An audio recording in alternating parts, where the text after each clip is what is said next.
This is The Fit Mess, conversations with world-class experts in the fields of mental, physical, and emotional health. In this episode, it seems as though that the success formula for most people in the United States is build up a successful business and then fit life into what's available.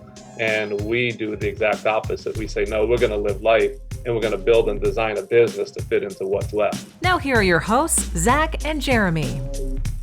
Are you living for today or are you living for someday?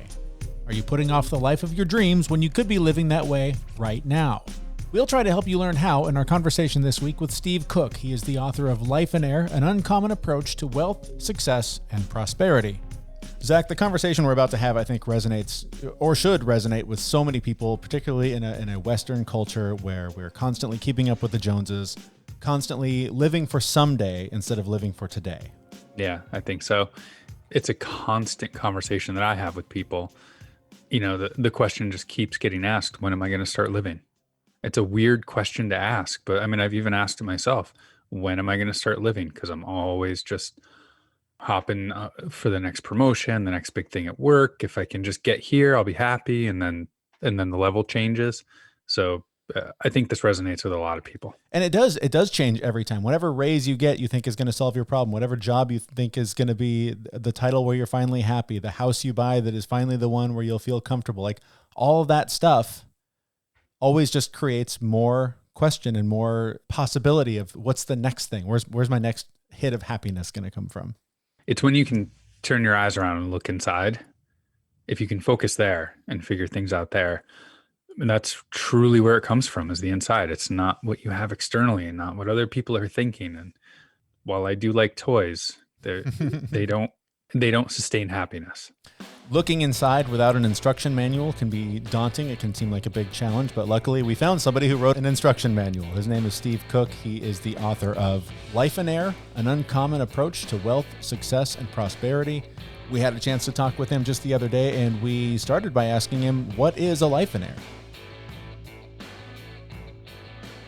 If you think of the word millionaire, a millionaire or billionaire is somebody who has a lot of money, and much of America is really striving to have that because they think that achieving that is going to be what leads to a great life. But we've come to realize differently that as what we do at Lifeonaire is we coach and help a lot of people who have made a lot of money, but they don't have a life. And what they really want is to have that abundant life. And we refer to that as a Lifeonaire, somebody who lives and experiences an abundant life. Let's dive right into the details. What is it about these wealthy people what are they missing from their lives? What did they do wrong? Well, I think that what happens is so many people, just about everybody I come across wants to be successful. The question is, what does success really mean? And we live in a culture that says, go out there, do more, make more, build something bigger or something like that. That, the more of that you do, the more successful you are. And I was guilty of that myself. I started building my business and built a really good, successful business. But then I started looking around me and I was starting to fail at everything else. I was failing at home. I was failing with my marriage. I was failing as a father. And as I was helping other people to build businesses, I saw the same thing started to happen. And then I was honest with myself. I said, this isn't the way it's supposed to be. And all these people, when they came to me and they asked me to help them to be successful, they all originally told me, well, I want to provide more for my family. I want to be able to have a great life. I want to spend more time with them. And the exact opposite was happening. And I realized something needed to change. That's one of the concepts that you talk about, is the idea of balance as we know it being pretty much nonsense. It's not the thing that we're constantly striving for, that perfect day where everything's in alignment and everything goes the way it's supposed to, just isn't possible. It's not reality. So how do we create a sense of balance that is a little bit more healthy than the one that we are told that we should chase after? It is something you might experience it for a day or so here or there, but to experience it consistently day after day for the rest of your life is not realistic. I think for what we do at Lifeonaire is we really help people to develop a vision for their life. They need a baseline of what is balance. Most people never take the time to really think about what they actually want their lives to look like. And that's the majority of the people who do come to us. They know what they want their financial picture to look like. They know what they want their business to look like, but they have no idea and have never taken the time to think about, what do I want my life to look like? So we help them to develop a vision for their life. And, at the end of the day, It seems as though that the success formula for most people in the United States is build up a successful business and then fit life into what's available. And we do the exact opposite. We say, no, we're going to live life and we're going to build and design a business to fit into what's left. But it all starts with the vision. It's knowing, what do I want my life to look like? And then that becomes your baseline for knowing whether or not, how far out of balance you are. But when you don't have that, most people end up just knowing they don't like where they're at. It doesn't feel good, but they don't even know where to go with it. They just know something needs to be fixed, but they don't even know what direction to go, because they never took the time to think about, here's what I want to be. This is the person I want to be. This is how I want my life to look. Being in that spot myself a few years ago, I was very stuck. I didn't know what to do. I knew something was wrong. I was making plenty of money and I still wasn't happy. Things weren't working right. When people are in that moment and they don't know what to do and they don't know what next steps to take, what are some of the questions that they can ask themselves to try and help find that vision? Well, I think that's really just sitting down, being honest. And we do take people through a vision writing process, and we don't have to coach everyone, but it is, what do you want out of life? And we have them address all different parts of life. What do you want your family situation to look like? What do you want your marriage to look like? Your health, your spirituality, your hobbies. But we have them focusing on everything but money, on everything but their career. And we ask them to ask those questions of themselves as if you had all the money in the world and money was of no object. How would you live life? And the interesting thing is, when people do write out what they want their life to look like, and then they look at it, if they were living the ideal life, most of what they want to do doesn't cost anything. Yet they put it off until one day when they have more. And so they have this realization that I could actually have almost everything I want today. I just have to choose to start doing it. And, coming up with that vision is all important. I mean, when they have that vision, many people are able to take it and run, and they have that realization, I can make it happen. But most people just end up surrounding themselves with the same people that they've been surrounding themselves with, and find it very difficult to actually make the change. They know that, okay, I've got this vision. This is powerful. Nothing great has ever happened without there first being a vision first. And, I always tell people, if you want to live a great life, you need a vision of what that great life looks like, and you can get there. I'll tell you why the reason I started coaching was very selfish, from the perspective, I couldn't find anybody who wanted to live the way I wanted to live. And I started coaching people just to surround myself with others who were on the same path, because it made it easier for me now that I had other people around me doing it. And if I was going to help them with it, I had to hold myself accountable to the things I was teaching them. So it's not easy. It sort of goes against the grain, because the culture we live in says, what do you mean you're working less? The good news is that most of the people who come through with us work less, but make more. And it's not a matter of necessarily sacrificing income. In some cases they do, but it's usually a choice to work less, but to live more is what it really boils down to. You mentioned a couple times that this is going against the grain. This is against our culture, probably against a lot of our sort of social programming, a lot of our limiting beliefs.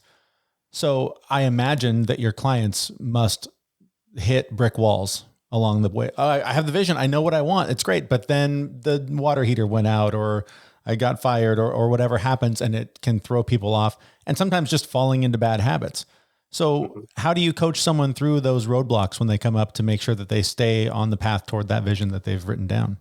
Well, the good news, particularly when it's a coaching situation, is we always encourage people to be in this for the long haul. I mean, first of all, we encourage people, if you're going to join coaching, don't think about doing it for less than 2 years. And it's a series of little steps. We have lived a certain way for many, many years, making little decisions that brought us to where we were. And it's a lot of little decisions to get us back out. Sometimes it's one big decisions and people's lives are transformed relatively quickly, but that's not necessarily the norm. They have a lot of unwinding to do. But being around other people and seeing how their lives are changing is what usually encourages others to start doing the same thing. If you're on Facebook and you're just listening to people complain and, oh, the hot water heater, oh yeah, mine went out last week too. And that's not going to get you moving in the right direction. But, again, it is just really staying focused on, here's the life I want. I'm going to take one small step toward living that life today.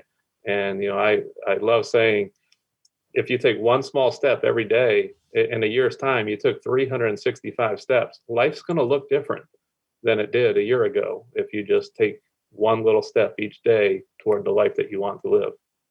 So earlier when you were talking about vision, and I want to keep coming back to that because I know I struggled so hard with defining my own vision.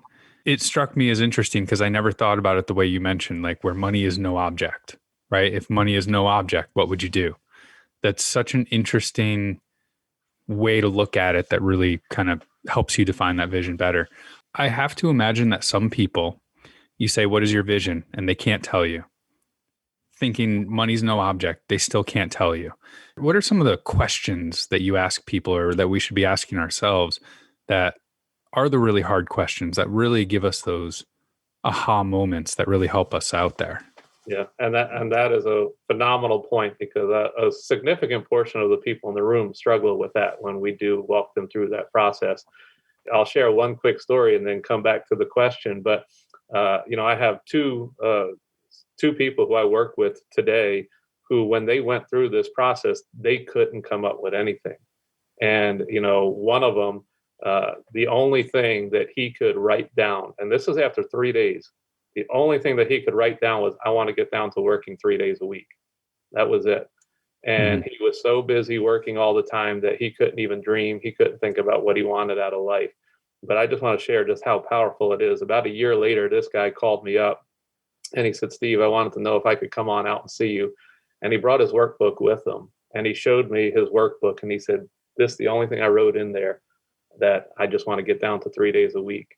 And he said, that's happening this week. And I'm going to get down to 3 days a week. And now I'm ready to figure out what to do with my life. But I just share that to say that was the only thing he could write down. But because he took the time to write it down, it happened. And he was able to make that happen. Then we were able to start dreaming. And now he could go back and contemplate some of those other questions. We do things, like writing your eulogy and stuff like that. But that is really helping people to get in touch with who they want to be, what do they want to be known for. But one of the most powerful questions, especially for somebody who has kids, whether it's selfishness that gets in the way or they just don't know what it is that they want, we have people write out, what do you want your kids' lives to look like? What kind of life do you want them to experience? And they can talk about that a whole lot easier than they can talk about themselves or what it is that they want. And once they can tell us what they want their kids' lives to look like, then I say, well, guess who needs to live that life? Because somebody has to show them. And now that's the life that you need to pursue, because if you don't show them how to do it, nobody else is going to. And so that's one of the pretty powerful questions that we'll ask people, and it really opens them up to thinking in ways that they weren't able to before. Why is it easier for us to imagine something better for others than for ourselves? Why can't we just have that own self-awareness to make those decisions for ourselves? That's an interesting question. And I think it really just boils down to a feeling of selfishness. We fall into this day-to-day living that we're doing things for others all the time. And, I think quite often when I sit here and I ask people, they, especially women, when they're in the room, women will say, I can't sit there and think about, that what I want to do for me. I'm so busy taking care of my husband and my kids. It just seems wrong that, I would take a day off for myself, and they struggle with that. And I think that's the good side of us. I mean, it's our desire to want to be there for others and to serve others and to do that. But that can get tiring. Sometimes, we need to do something for ourselves so that we're better for others. But the kids most everyone says, I'm doing what I'm doing for my kids in the first place. Many times they're misguided with that. They never ask their kids what do you want me to do? And dad thinks that the kids want him to go to work more often and make more money. And the kid's like, no, I'd rather you stay home and spend some time with me. But they all know what they want for their kids. And that's why I think it's a good question. They do what they do, believing it's the right thing. But once I take them through that process of explaining it and writing it down, then I say, well, now you have to do it. Because if you don't do it, no one else is going to show them how to live that life. That is pretty powerful. Like as I'm sitting here thinking of how I am my own worst critic and I have constant imposter syndrome and I'm never good enough and things aren't great. It is really hard for me to come up with those things. But the minute you said, think about your kids, like, I had a dozen ideas of what kind of life my kid could live and how I could help her, how I was helping her last night. So, I mean, that's an incredibly powerful tip you just shared. I think that's really amazing. But your business, like you have a book, you have an app, you have a website.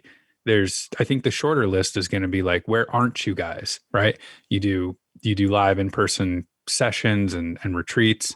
So can you tell me a little bit more about like all the different mediums that you guys use to deliver this information and coach people and how that all works, and especially how it's working in the last, 12 months with COVID? It might seem more complicated than what it really is. Ultimately there's the book, and the book was something. I mean, this book took me about 9 years to write, and it was a book that I wanted to get just right. And I was living and experiencing it myself. It's written as a business allegory that people can relate to, but the book really is something that people can relate to. When they read it, they can see themselves in it. It makes them want to change their life. The editor of the book, when I had given it to her, she called me to let me know that she was finished editing it. And I said, well, I'm going to make some more changes. I'll be getting those over to you. And she said, Steve, I don't know who you are. I never heard of Lifeonaire before. You hired me to edit your book, and I'm ready to change the way that I live after having edited your book. Wow. And she said, Steve, don't hold it back anymore. Get it out there to the world. They need to hear it. And so she was the one who pushed me over the edge. Otherwise, I'd probably still be writing it today.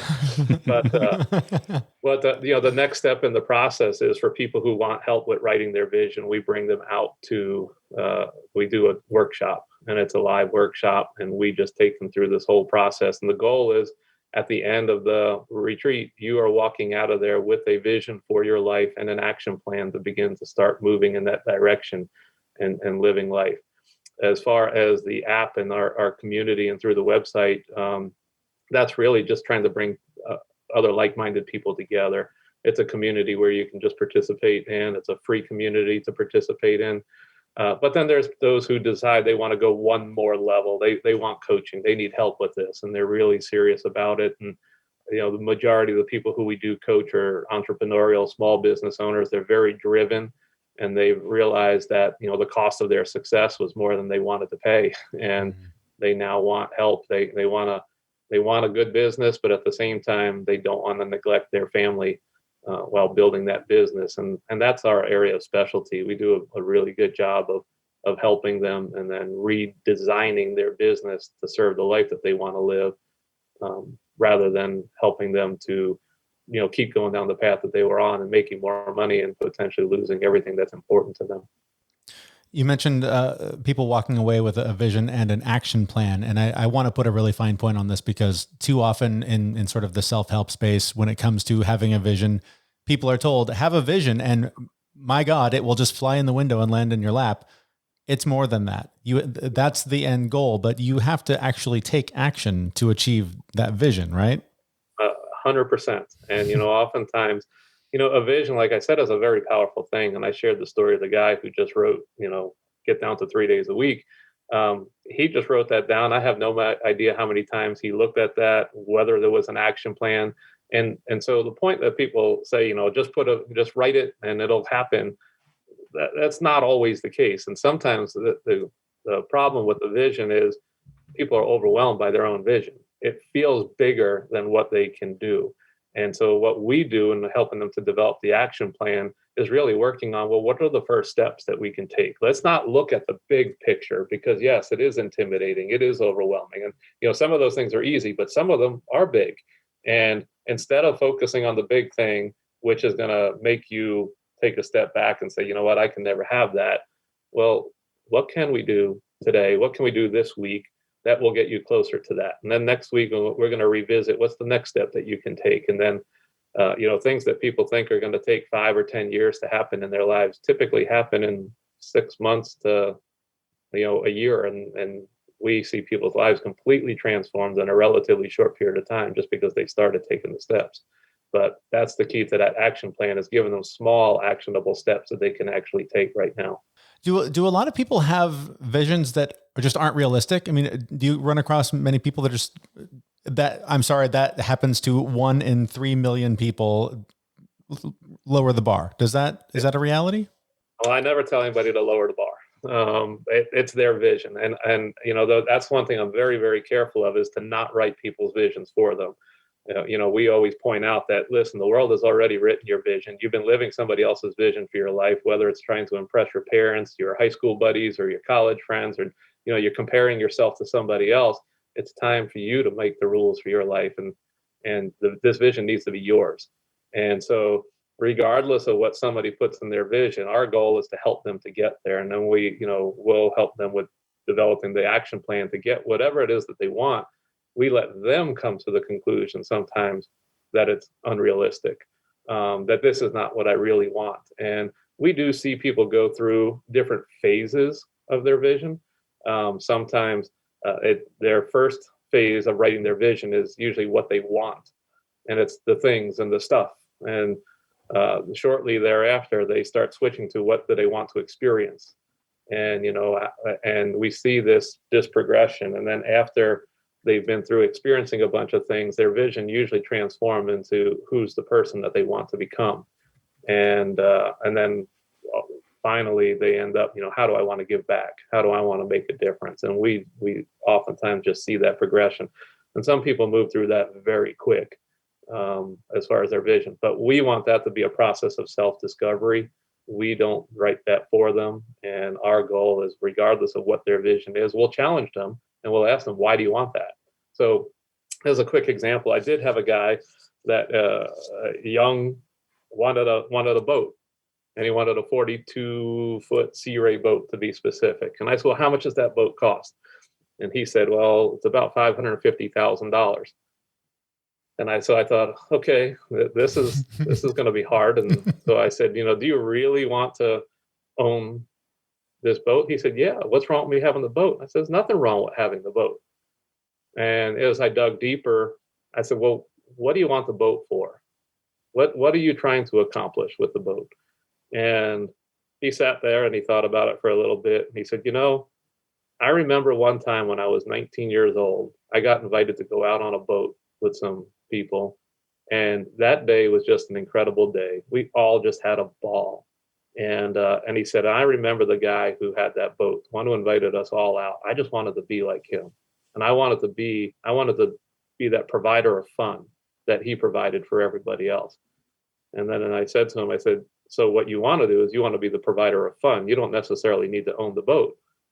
I said, so is there another way? I said, what could you rent that boat for? He said, I don't know. I could probably rent that boat for about $2,000 a day. I said, well, how long is it going to take for you to get the $550,000 you need to buy that boat? He said, oh, probably a very long time. I said, how long is it going to take for you to come up with $2,000 to rent the boat for the day? He said, well, I could do that this weekend. I said, so you're putting off living life, doing the thing that you really want is to be the provider of fun. You could do that this weekend. And so in challenging him, he came to realize, you know what, it's not the boat that I want. And what I really want to do is just be able to create those opportunities to have fun and make memories and stuff with my friends. And I'm able to do that right now. I don't need to wait till someday that might never come. And I'm sure that leads to, oh, I don't need a $500,000 boat. I need a $400 bouncy house, in order to provide that fun, right? Exactly. That I can rent and have somebody else set it up and take it away. And that's key. You mentioned earlier how these visions they take less time than we originally, think they will. And I can certainly say that I fall for that in just everyday things, right? I estimate something's going to take me 2 hours and it takes me 4 minutes. But because it's 2 hours, I procrastinate it for 3 weeks. Mm-hmm. But I am curious, so there, you just gave us one example, but, I'd love to hear a couple of examples that stick out in your head of a vision that somebody wrote down and then got there in way less time than they thought they would get there. Well, I'll tell you, oftentimes it revolves around travel. We live in a world that, hey, let's face it, it's get out of school, go get a job, work hard for 30 to 40 years, make enough money, and then retire, and then you get to travel the world. And, unfortunately, we all think that just because that's what we see, it's the way most of the world that surrounds us is living, that's when you get to live life. That's when you get to start doing things. And we challenge people with it, and we say, well, why? why do we have to wait that long? I mean, first of all, that day might never come for us. And what a shame that would be if, we worked 30, 40 years and then that's it. It's over. We never got to really enjoy it. But why can't we enjoy that today?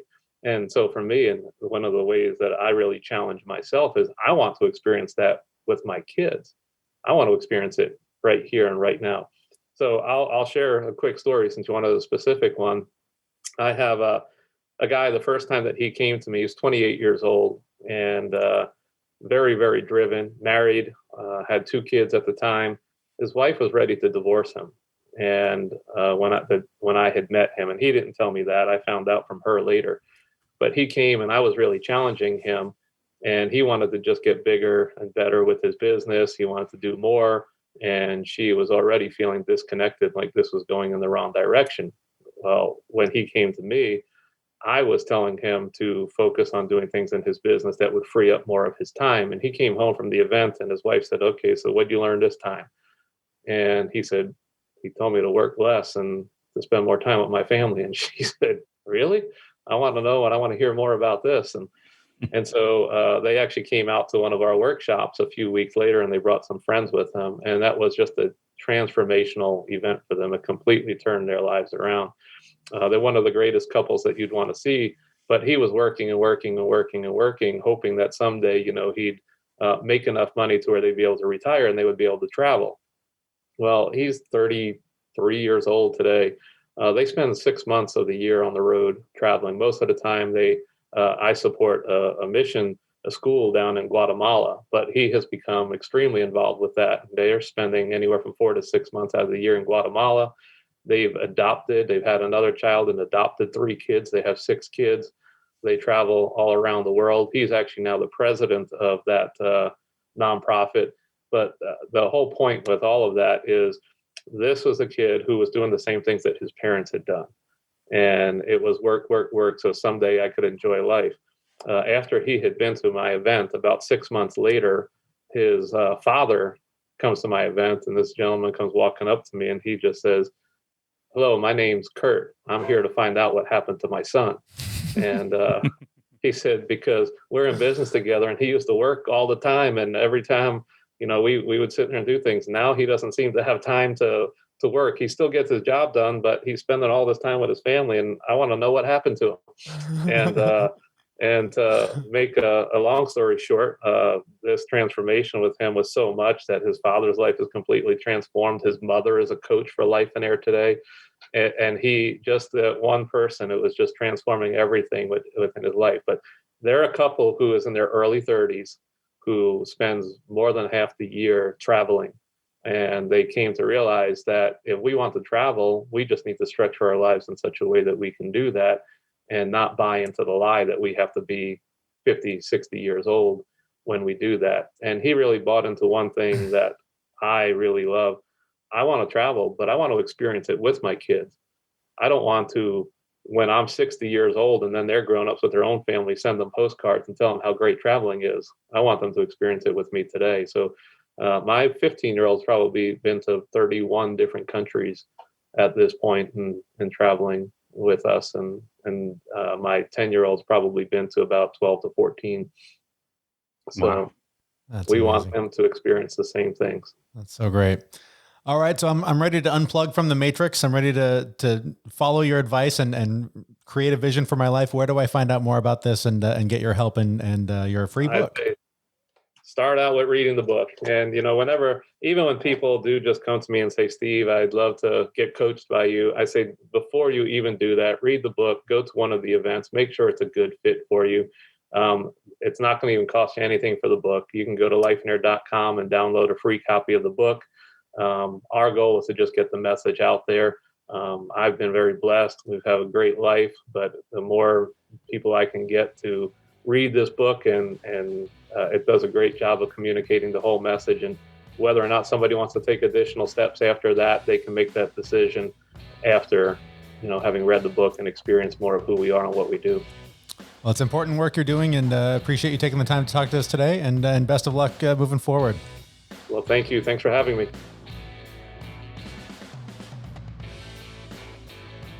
Okay, our thanks to Steve Cook. He is the author of Lifeonaire, An Uncommon Approach to Wealth, Success, and Prosperity. So many great stories there of folks that he has helped with his principles. And the one that keeps playing out in my head, Zach, is the guy with the boat. I could not love that story more, of the guy who has this big dream of one day having a $500,000 boat, 30, 40 years from now, when he's too old to enjoy it, when he can just go rent one this weekend and create that fun for the people around him, like he hopes to do someday. That is such a trap that we all get stuck in, is someday at the end of this, when I'm done with all of my hard work, I'll finally be able to live my life. It definitely resonated. And the other piece that resonated to me was, like, what would you do if money was no object, right? If you had unlimited money? I wouldn't own a boat, that's for sure. I'd go rent one. Right. I wouldn't own one. It's just a really interesting and different way to look at things, because we don't think that way. We definitely think like, I have this goal and this is exactly what I want and I need to get to it. But there's other ways to get there. There's other ways to make that happiness within yourself. And it's easy to dismiss your instinct too. For me, for years, I've sort of asked, maybe not in those specific words of if money was no object, but sort of if you could just do whatever you wanted every day, what would you do? And I would think, I would do the podcast. I would just do that every day and just share that sort of my thoughts on all of that stuff every day. That's what I would do. And I go, well, since that's not realistic, what am I really going to do? It's so easy to overlook that sort of first gut reaction, because it does often seem like a pipe dream. It does. But I mean, if that's truly what's going to make you happy, then maybe you can figure out an uncommon approach to get there. Right. And I think that's where, what he outlines in the book is so interesting, is sort of that roadmap of self-reflection and looking at what is really important to you. And maybe the thing you think would make you happy isn't the thing, but thinking it through, writing down that path, can really start to open up your eyes to other ideas. This is something, I'll be honest, this is something I've alluded to a few times, that my family's looking at moving to Canada. And it's so interesting how a lot of, when I do write down, what do I want out of this move? A lot of what's there, I already have. And I think that's why it's such a conflict for me, is because while in one way I'm pursuing more, I want better, I want something more than what I have. It's the big picture stuff that moving to that country has to offer that I don't see in my front yard. When I'm hanging out with my kids and the bouncy house is going and it's a lovely sunny day, it's really easy to go, why am I leaving? Why do I want to leave this place? But then other elements will creep in, just the social things that are happening in our country, things that happen right outside my door at night. Like there's things about where I live that I don't enjoy. So it is easy to want to give up on sort of the end goal. And that's where what he talks about with the vision is so important, is to have that sort of bigger, better offer, that big goal that you're working toward, because the small things and getting tired and whatever obstacles come up, those are going to make it really easy to want to quit and to make the path a lot more difficult along the way. And wanting to quit, it's so hard to fight against that temptation. I fight it every day on some level, whether it's what I'm eating, how hard I'm working out or not working out. I wake up ready to take on the day and I get out my journal and I write out all this stuff. 6 or 7 o'clock comes around and my brain's exhausted, my body's exhausted. And that's when it's really easy to just throw in the towel and go, what's the point? But again, like taking it apart to figure out what it is that truly makes you happy will help you in that arena. So my whole life had been around my career until, through a choice of my own, I switched to a new job, and my self-identification with my career was gone. And I had to really go deep and figure out what was important to me. And, that got me to the point where I could say, well, family is the number one thing for me, which means number 2 needs to be health, because I need to stay around long enough for my family, which means number 3 has to be work so I can provide for my family. But it really just allowed me to prioritize the important things, knowing that those things are going to make me happy, like true happiness, right? Because It's rare that a job that you don't think about actually makes you happy. So today in my world, like I'm relatively happy with everything that I do because I'm doing it for the right reasons. I'm not doing it to have the nicer car or the bigger house. I'm doing it so that I can spend more time with my family. That sounds familiar to me too, because for so often my ego was wrapped up in my job, a job that I sort of fell into and, and got good at and established a reputation and all that. But I also added a lot of stress to that. I mean, the amount of anxiety and stuff that I put myself through for a job got to a point where it was unreasonable and got to a point where I needed therapy. And finding the therapist I did literally turned my life around. He introduced me to meditation. It got me into a situation where I started biking all the time. It just put me on this path to wellness. And it was so funny. I remember the first time that I went to work after having been meditating for a while. And one of the things that would normally triggered me to instead go and meditate for a minute. I went and sat outside and just meditated for like 5 minutes, and whatever would have normally just sent me on a spiral for days, I was able to just let go in that moment. And ever since then, work is just this thing I have to do. Like I very rarely get caught up in whatever stress comes with it. But because I was able to go, this is not important enough to damage my body and to damage my mental health. I was able to reevaluate, and that has put me on the trajectory that has me now doing this with you, trying to share these ideas and trying to help other people experience some of the growth that I've experienced. It's amazing what happens when you can reframe it in a positive, healthy way. The changes that'll come forth. It's just amazing. Yeah. Well, I don't know that I would necessarily qualify us both as Lifeonaires yet, but that does seem to be the path that we're on. Certainly closer to that than a millionaire, at least in my case. So if you would like to learn more about what Steve Cook teaches through his courses and through his book, the website is linked on our website, thefitmess.com, or you can just go to lifeonaire.com. And before we get out of here, I want to say thank you to our sponsor, the Athletic Brewing Company. I've been running lately, Zach. I've been going for some runs. It's part of my new routine. And what are you running from? Oh, what am I? It's a long list. Bears. We'll do that on another episode.